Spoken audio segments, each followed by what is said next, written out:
Hyderabad union of journalist दस्तूर के नोमंतखब body के एजाज़ में अब्दुल रशीद कुरैशी सदर अंजुमन ताजरान लतीफ़ाबाद की जानिब से ज़ेराने का एहतमाम किया गया, जिसमें सदर Rahat Ali Kazmi, general secretary Mohammad Arif Hussain Noorani, joint secretary Khalid Sheikh, Kazan Ali Qureshi, member governing body व साबिक सदर तज्जमुल हुसैन खान, काजी नाजिमुद्दीन, मोहम्मद नवीद, फारूक मुश्ताक, MNA सलाहुद्दीन समेत दीगर ने सिंध का रवायती तोहफा अजरक और फूलों के हार पहनाए।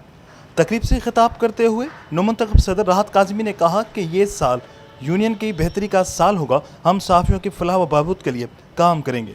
MQM पाकिस्तान के MNA सलाहुद्दीन ने अपने खिताब में कहा कि सहाफ़ी अवाम की आवाज़ हैं, जो मज़लूमों की आवाज़ बनकर उन्हें आला ऐवानों तक पहुँचाते हैं।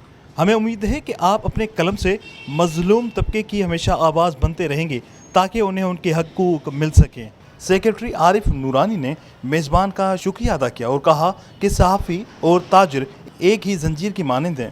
ताजर और सहाफ़ियों का मुआशरे के सुधार में हमेशा कलीदी किरदार रहा है। इस मौके पर MQM के साबिक जोनल इंचार्ज सिराज राजपूत, असलम देसवाली, राव सईद, वहीद शेख, मुज़फ़्फ़र कुरैशी, सईद शेख, अब्दुल रशीद कुरैशी, हारून साबरी, उमर हयात, बुरहान, आज़म खान और दीगर भी मौजूद थे। कैमरामैन उमर हयात के साथ इमरान शाह लक्यारी, धूम न्यूज़ 24/7 हैदराबाद।